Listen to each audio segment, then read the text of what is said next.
और आइए हम सभी परमेश्वर के वचन के पढ़े जाने के आदर में अपने स्थानों पर खड़े हो जाएंगे।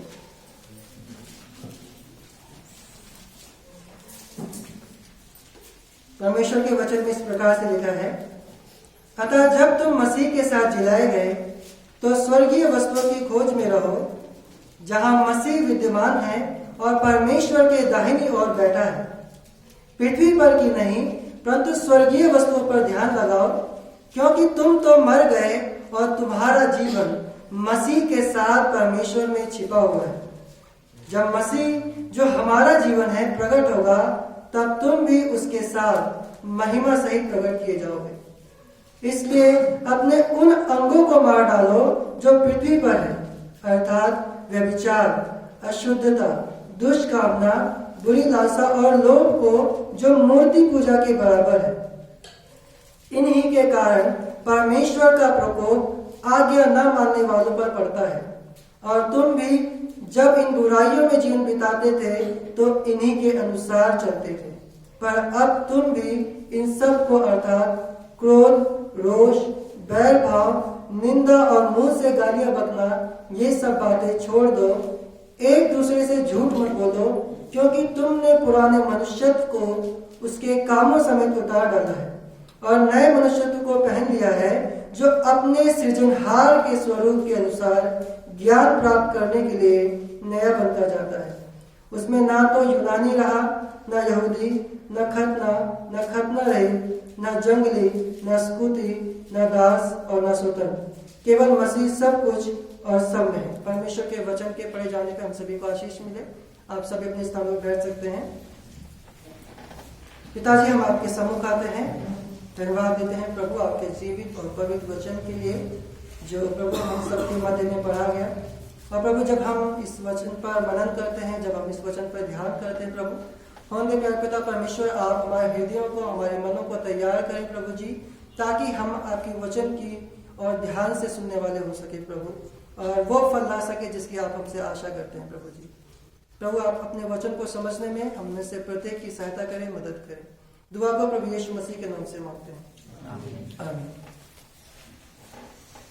सो प्रियो, जब हम कलीसिया में आते हैं, हम परमेश्वर के वचन को सुनकर ये निर्णय लेते हैं कि अब हम मसीह के लिए जिएंगे। पर क्या होता है, अगले ही दिन हम खुद को शारीरिक अभिलाषाओं में पड़ा हुआ पाते हैं। हम घर पर जाते हैं, हम अपने बच्चों पर चिल्लाते हैं, अपने माता पिता पर चिल्लाते हैं, और हमें रविवार का दिन, कलीसिया के दिन बहुत दूर सा प्रतीत होता है। क्यों? क्योंकि हम अपनी शारीरिक अभिलाषा और गुस्से, जो हमारा स्वाभाविक पाप है, हम खुद को उसमें पाते हैं। और यदि हम प्रभु यीशु मसीह के शिष्य हैं, और यदि हम प्रभु यीशु मसीह के अनुयायी हैं, तो जब हम ऐसा करते हैं तो हम अपने जीवन में कैसा महसूस करते हैं? हम अपने आप को दोषी महसूस करने लगते हैं। हम अपने आप को मसीह में असफल महसूस करने लगते हैं। क्यों? क्योंकि हम अपने पापों से जीवन भर संघर्ष करते रहते हैं। तो सवाल यह है कि हम कैसे बदल सकते हैं, कैसे हम अपनी परीक्षाओं पर, अपने प्रलोभनों पर जय को प्राप्त कर सकते हैं। और इस संसार में मनुष्य ने खुद को पाप से रोकने के लिए कई सारे नियम और रीतियां बना रखी है ना। हम देखते हैं कि संसार क्या कहता है, इसे मत छूना, इसे मत खाना, यहां नहीं जाना, वहां नहीं जाना, ठीक है। और इसके जैसे कई सारी विधियां और कई सारे नियम हैं जो संसार ने अपने लिए बना रखे। और यदि हम कलीसिया की बात करें, तो वहां पर कुछ झूठे शिक्षक थे जो ये सिखाते थे कि विश्वासियों को, जो कलीसिया के विश्वासी थे, उन्हें उद्धार पाने के लिए विशेष नियमों और विधियों का पालन करना होगा, और यही उनके पाप का समाधान। पर पौलुस हमें पहले अध्याय में, दूसरे अध्याय में बताते हैं कि मसीह हमारे उद्धार के लिए पर्याप्त है। मसीह ने जो क्रूस पर किया है, उसका बलिदान पर्याप्त है हमें पापों से छुड़ाने के लिए, ठीक है। यदि हम कुलुस्सियोस का 2 अध्याय 21 पर पढ़े, वहां पर साफ साफ लिखा है, जो झूठे शिक्षक वहां पर उन्हें सिखाते थे कि यह ना छूना, उसे ना चखना और उसे हाथ न लगाना।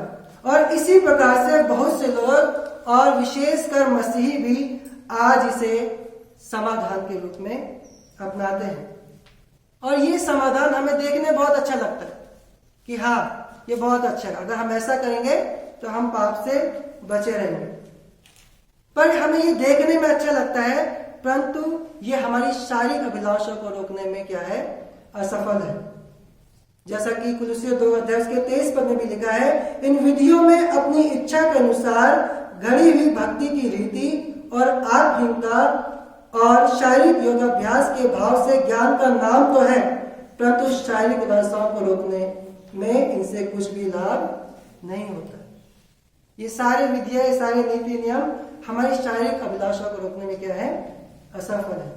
और प्रियो, हम सभी अपने जीवन में पाप से संघर्ष कर रहे हैं। और आज के इस खंड में पौलुस हमें बदलने के एक नए तरीकों को बताता है, एक ऐसा तरीका जो वचन के अनुसार है और जो हमारे जीवन में कार्य करेगा। और प्रियो, ये तरीका केवल मसीह के साथ जुड़ने से संभव है, क्योंकि मसीह के साथ होने से आदम की चेतना और उसकी सोच का हमारे जीवन में नाश होता है। हम जानते हैं कि आदम क्या है, वो पहला मनुष्य जिसे परमेश्वर ने बनाया, और जब उसने पाप किया तो सारी मानव जाति ने उसमें क्या किया, पाप किया। और इसलिए आदम हम सभी के पापों का क्या है, प्रतिनिधि है। यही कारण है कि यह पद आदम के पापों को नष्ट करने के बारे में है, जब हम मसीह के साथ जुड़ जाते हैं। तो मेरा जो आज का विषय है वह मसीह के साथ पाप पर जय पाए। मसीह के साथ पाप पर जय पाए, इसमें हम दो बातों को देखेंगे। पहली बात, मसीह के साथ हमारा मेल 1 से 4 पर, मसीह के साथ हमारा मेल 1 से 4 पर। दूसरा है आदम में हमारी मृत्यु 5 से 11 पर। तो आइए हम सबसे पहले पहली बात को देखें, मसीह के साथ हमारा मेल। यहां पर जो कुलुस्सियों उसका 3:1-4 पद है, वो एक पुल के रूप में काम करता है। जो पहला भाग है वो मसीह के व्यक्तित्व और उसके कार्य के बारे में हमें बताता है, परंतु जो दूसरा भाग है इसका, वो हमें मसीहों के कामों के बारे में बताता है। और ये दोनों बातें एक दूसरे से जुड़ी हुई हैं। 1 से 4 पद में पौलुस चाहता है कि हमारा जो मसीह के साथ हमारा मेल मिलाप हुआ है उसे हम अच्छी तरीके से समझ जाए। हम जानते हैं कि बाइबल 2 आदम के बारे में हमें बताती है। एक आदम जिसे परमेश्वर ने बनाया, और दूसरा आदम यानी प्रभु यीशु मसीह, जो खुद परमेश्वर की ओर से आया, जो परमेश्वर का पुत्र है। और बाइबल बताते हैं कि पहले आदम के द्वारा पाप जगत में आया, और पाप के द्वारा मृत्यु आई, और मृत्यु सब मनुष्यों में फैल गई। परंतु जो दूसरा आदम है, यानी हमारा उद्धार करता हमारा प्रभु यीशु मसीह, उसके द्वारा हमने क्या पाया है, पापों की क्षमा और अनुग्रह को पाया है। और यदि हम विश्वासी हैं, यदि हम मसीह हैं, तो हम जानते हैं कि मसीह में हमने बहुत कुछ पाया, मसीह में हमारे साथ बहुत कुछ हुआ है। परमेश्वर ने हमको आदम से निकालकर मसीह के साथ जोड़ा है, और मसीह में होना ये क्या है, सबसे अहम बात है, सबसे मुख्य बात है, क्योंकि इसका मतलब यह है कि जहां मसीह जाता है वहां मैं जाता हूं। जो मसीह का है वो मेरा है। यदि मैं मसीह में हूं तो जो उसे हुआ है वो मुझे भी हुआ है। और इस बात को हम और भी देखेंगे कि कैसे पौलुस इस खंड में, इस अनुच्छेद में मसीह में होने के हर एक बात को हमें बताता है कि मसीह में होना क्या है। तो सबसे पहले हम देखेंगे कि हम मसीह की मृत्यु में शामिल है, जैसा कि पद 3 में लिखा है, क्योंकि तुम तो मर गए। क्या लिखा है पद 3 में? क्योंकि तुम तो मर गए। हम जो मसीह में है, जो क्रूस पर मर गया था, जिसने मेरे और आपके लिए क्रूस पर अपनी जान दी, और जबकि वो मरा, हम भी मसीह के साथ मारे गए। बाइबल हमें क्या बतलाती है रोमी की पुस्तक में? जब तुमने यीशु का बपतिस्मा लिया तब उसकी मृत्यु का भी बपतिस्मा लिया। जब हम प्रभु यीशु मसीह पर विश्वास करते हैं और बपतिस्मे में उसे अपना प्रभु उद्धारकर्ता के रूप में उसको प्रकट करते हैं, तो हम इस बात को दिखाते हैं कि हम यीशु मसीह के साथ मारे गए। हम क्या दिखाते हैं कि हम यीशु मसीह के साथ मारे गए और यीशु मसीह के साथ जिलाए गए। फिर हम एक पद में देखते हैं कि मसीह के पुनरुत्थान में हम क्या है, शामिल होते हैं। और फिर क्या लिखा है, अतः जब तुम मसीह के साथ जिलाए गए तो स्वर्गीय वस्तुओं की खोज में रहो जहां मसीह विद्यमान है। क्या कह रहा है वचन, कि जब कि तुम मसीह के साथ जिलाए गए। इसका मतलब यह है कि जबकि मसीह जो उठा है तो हम भी जी उठेंगे। क्यों? क्योंकि हम मसीह के पुनरुत्थान में शामिल होते हैं। जब हम प्रभु यीशु मसीह पर विश्वास करते हैं, जब हमसे अपना जीवन देते हैं, तो हम क्या होते हैं, प्रभु यीशु मसीह के पुनरुत्थान में भी शामिल होते हैं। फिर आगे पद 3 में लिखा है, तुम्हारा जीवन मसीह के साथ परमेश्वर में छिपा हुआ है। तुम्हारा जीवन मसीह के साथ परमेश्वर में छुपा हुआ है। तो हम जब पाप की दशा में क्या होते हैं, हम पाप की दशा में मरे हुए होते हैं।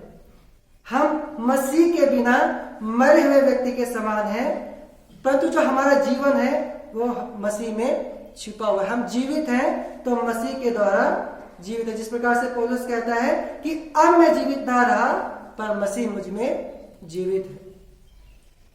मसीह में हम एक नया जीवन को प्राप्त करते हैं। मसीह में हमारा एक नया जन्म होता है। हम जानते हैं कि जब निकोदेमुस रात को प्रभु यीशु मसीह के पास आया तो यीशु मसीह ने क्या बोला, यदि कोई नई सिरे से ना जन्मे तो वो उद्धार नहीं पा सकता, वो परमेश्वर के राज्य में प्रवेश नहीं कर सकता। और हम देखते हैं कि निकोदेमुस असमंजस में पड़ जाता है। वो कहता है कि मैं कैसे नया जन्म ले सकता हूं दोबारा, क्या मैं माता के गर्भ में फिर से जाऊं? नहीं। लेकिन जब हम यीशु मसीह पर विश्वास करते हैं, उसको अपना प्रभु, उसको अपना उद्धारकर्ता करके स्वीकार करते हैं, तो मसीह हमें क्या करता है, एक नया जन्म देता है। हम मसीह में एक नया जीवन पाते हैं।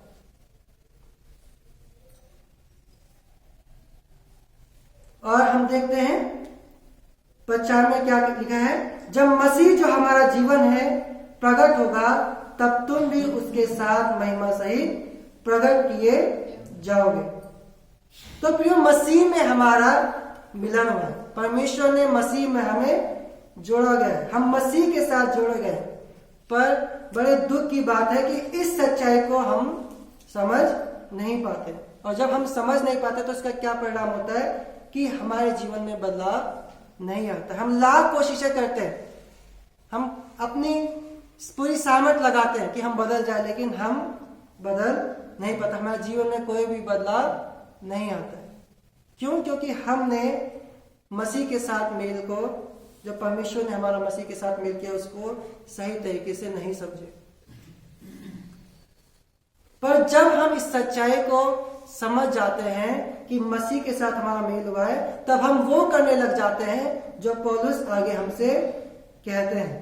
क्या कहते हैं पद 1 में, कि स्वर्गीय वस्तुओं की खोज में रहो जहां मसीह विद्यमान है। जहां मसीह पहले से ही है, तो हमें क्या करना है, स्वर्गीय वस्तुओं की खोज में रहो। और दूसरी बात वो कहता है कि स्वर्गीय वस्तुओं पर ध्यान लगाओ। हम जानते हैं, बाइबल हमें बताती है कि हमारी नागरिकता स्वर्ग की है। जब हम यीशु मसीह पर विश्वास कर लेते हैं तो हम स्वर्ग के नागरिक बन जाते हैं। इसलिए हमें, जबकि हम स्वर्ग के नागरिक हैं, तो हमें कैसा जीवन जीना चाहिए, हमें वैसा जीवन जीना चाहिए जो स्वर्ग हमारे जीवन को ये दिखाए कि हम मसीह के अनुसार जी रहे। इसलिए हमें अपने मन को और अपने हृदय को स्वर्गीय वस्तु की ओर लगाना है, मसीह की ओर लगाना है, ना कि इस पृथ्वी की। तो पौलुस क्या कह रहा है? पौलुस यह कह रहा है कि हम आत्मिक स्वर्ग में रहते हैं, और इसलिए वह कहता है कि हम अपने हृदय और मन को पृथ्वी की वस्तु पर ना लगाएं।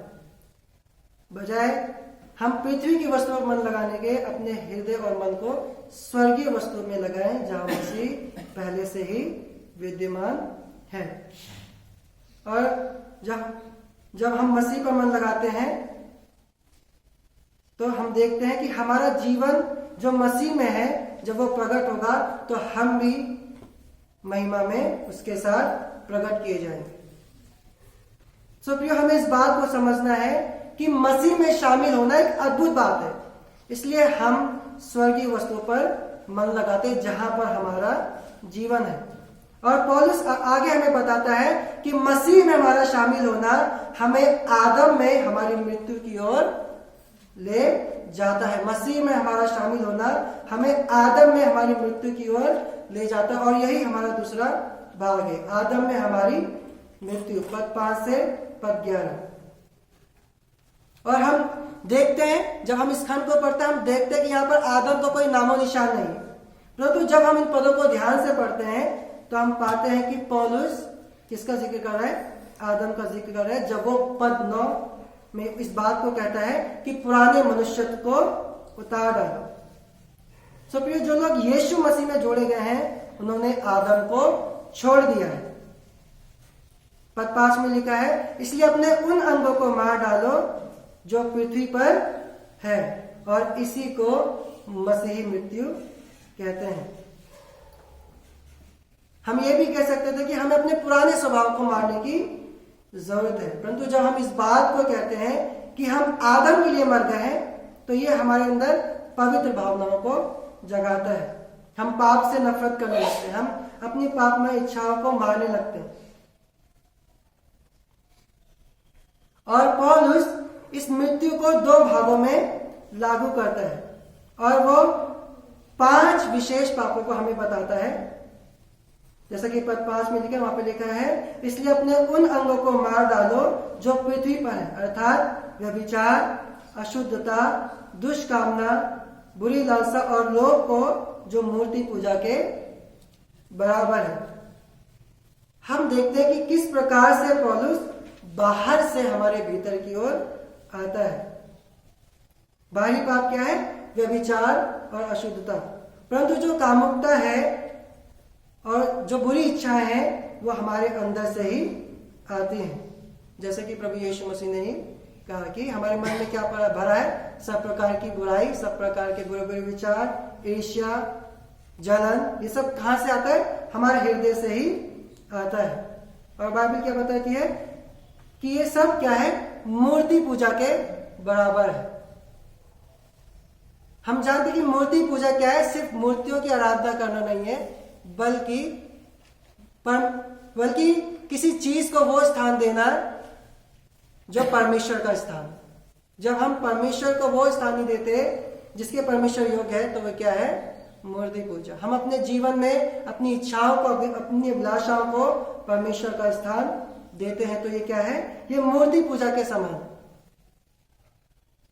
तो प्रियो, हम में से अधिकतर मसीही व्यभिचार के पाप से, बुरी बुरी अभिलाषाओं से क्या करते हैं? संघर्ष करते हैं। ठीक है, तो यहां कुलीसियों के लिए समाधान ये नहीं है कि हमें यह नहीं करना, हमें वो नहीं करना। ठीक है,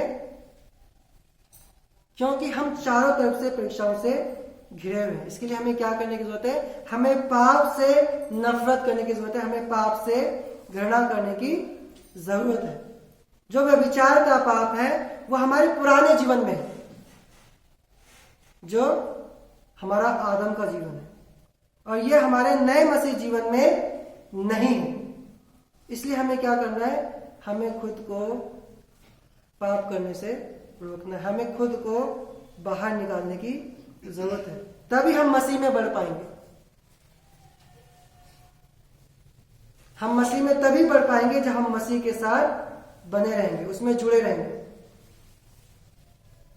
जब हम जानेंगे कि मसीह में सब प्रकार के व्यभिचार जैसे पापों की क्षमा है। इससे कोई भी फर्क नहीं पड़ता कि हमने कितने बड़े बड़े पाप किए हैं, है ना? बाइबल क्या कहती है? यदि हम अपने पापों को मान ले तो यीशु का लहू हमें सब पापों से क्षमा करने में विश्वास योग्य और धर्मी है। फिर आगे पौलुस पाप के बारे में क्या कहते हैं? पद 8 में, पर अब तुम भी इन सब को, अर्थात क्रोध, रोष, बैर भाव, निंदा और मुंह से गालियां बकना, ये सब बातें छोड़ दो। और 9 पद में एक दूसरे से झूठ मत बोलो, क्योंकि तुमने पुराने मनुष्य को उसके कामों समेत उतार डालना है। हम देखते कि पौलुस यहां पर क्या है, बहुत ही ज्यादा गंभीर है। प्रियो, यदि हम उन शब्दों को लिखकर छपा जिन्हें हम प्रतिदिन बोलते हैं, तो क्या होगा? हमारे पास हर दिन के लिए एक नई किताब होगी, और यदि हम उनको इकट्ठा करें तो वो ना जाने कितनी बड़ी हो जाएंगी, है ना। सिर्फ हमें सोचना है कि हम जो प्रतिदिन शब्दों का इस्तेमाल करते हैं वो कैसे हैं। उनमें से कुछ शब्द क्या होते हैं, गुस्से से भरे होते हैं, है ना, झूठ से भरे होते हैं, कुछ में गालियां होती हैं, गंदी गंदी भाषाएं होती है। तो हमें क्या करने की जरूरत है? हमें जरूरत है कि हम स्वयं को इन सभी गंदी चीजों से दूर रखें, इन सभी बुरी बातों से दूर रखें। हमारी जो भाषा, हमारा जो बोलचाल है, उसमें दया होनी चाहिए, उसमें ईमानदारी होनी चाहिए। बाइबल कहती है फिलिपियों 4:5 में, तुम्हारी कोमलता सब मनुष्यों पर प्रकट हो। हमारी भाषा मसीह के समान होनी चाहिए, आदम के समान नहीं, है ना। क्योंकि हम देखते हैं कि यीशु मसीह ने किसी को गाली के बदले गाली नहीं दी। यीशु मसीह को जब किसी ने अपशब्द बोले, यीशु मसीह ने पलट के उसे अपशब्द नहीं बोले। तो जो हमारी बोलचाल है, जो हमारा व्यवहार है, किसकी तरह होना चाहिए? मसीह की तरह होना चाहिए, ना कि आदम की तरह। सब पौलुस जो हमें दिखा रहा है वो हमें हमारे लिए देखना कठिन नहीं है, बल्कि उससे हमारे जीवन में लागू करना बहुत ही ज्यादा कठिन है। ठीक है। और पद 11 उस बात की इशारा कर रहा है जिसे गुस्से से भरे हुए शब्द और झूठ निकलता है, जो अलग अलग पृष्ठभूमि से आते हैं। पौलुस कहता है कि उससे कोई भी फर्क नहीं पड़ता। जैसे कि पद 11 में लिखा है, उसमें ना तो यूनानी रहा, ना यहूदी, ना खतना रही, ना जंगली, ना स्कूती, ना दास और ना स्वतंत्र, केवल मसीह सब कुछ और सब में है। हमें इस बात को याद रखना, यदि हम यीशु मसीह में शामिल है, यदि यीशु मसीह के साथ हमारा मेल हुआ है, तो हम केवल यीशु में एक नहीं है, परंतु हर एक में जिसने प्रभु यीशु मसीह पर विश्वास किया उसके साथ हम शामिल हो जाते हैं। और इससे कोई भी फर्क नहीं पड़ता कि वो किस पृष्ठभूमि से, किस प्रकार से हमसे अलग है। तो हमें क्या करना है? हमें खुद को मारने के लिए तैयार रहना है। या तो हम पाप को मार डालें, नहीं तो पाप हमें मार डालेगा। पद 3 में लिखा है, यदि हम पाप के लिए मर गए तो हम कैसे बार बार पाप के लिए मर सकते हैं? इसका उत्तर यह है, हम मसीह के साथ मर गए थे, जो हमारा एक निर्णयात्मक कार्य था। लेकिन अब हमें पाप के लिए मरते रहना है, जो हमारा एक निर्णायक रवैया है, जो हमारा एक क्या है, बिहेवियर है। हमें खुद को पाप के लिए बार बार मारना है, क्योंकि मसीह जीवन एक युद्ध के समान है। ठीक है। जब प्रभु यीशु मसीह हमारे पापों के लिए मर गया, तो हम भी उसमें मर गए। हम जानते हैं कि कलवरी के क्रूस पर प्रभु यीशु मसीह ने शैतान को हरा दिया, लेकिन हमारा जो दुश्मन, जो शैतान है, जो शत्रु है, वो आज भी जिंदा है और हमें मारने की कोशिश करता है। इसलिए हमें क्या करना है? हमें खुद को बचाना है। हमें उसे मौका नहीं देना जिससे कि वो हम पर क्या करे, हमला करे। ठीक है। ताकि हम विचार और गंदी भाषा के पाप में गिर जाए। और ऐसी स्थिति में हमें अपने आप को संभालना है, हमें अपने आप को मसीह में कायम रखना। सिर्फ एक दिन नहीं, सिर्फ एक दिन, ये निर्णय केवल एक दिन लेने से नहीं होगा, बल्कि हमें प्रतिदिन क्या करना है? सतर्कता बरतनी है। यीशु मसीह ने क्या बोला कि अपना क्रूस उठवाए, प्रतिदिन मेरे पीछे हो। हमें यीशु मसीह के पीछे केवल एक दिन नहीं, बल्कि प्रतिदिन चलने की जरूरत है। उदाहरण के लिए, यदि हम किसी लोहे की रोड को सीधा करना चाहें तो हम कैसे करेंगे? तो 2 तरीके होते हैं उसको सीधा करने के। या तो हम पूरे बल का प्रयोग करें, लेकिन जिस प्रकार से हम उसको सीधा करना चाहते हैं वो वैसा नहीं होगा। और उसका टूटने का भी डर रहेगा। और दूसरा तरीका यह है कि हम उस रोड को, उस सड़क को क्या करें, आग में डालें जब तक कि वो पूरी रीति से लाल ना हो जाए, और हम उसे तब सीधा कर पाएंगे।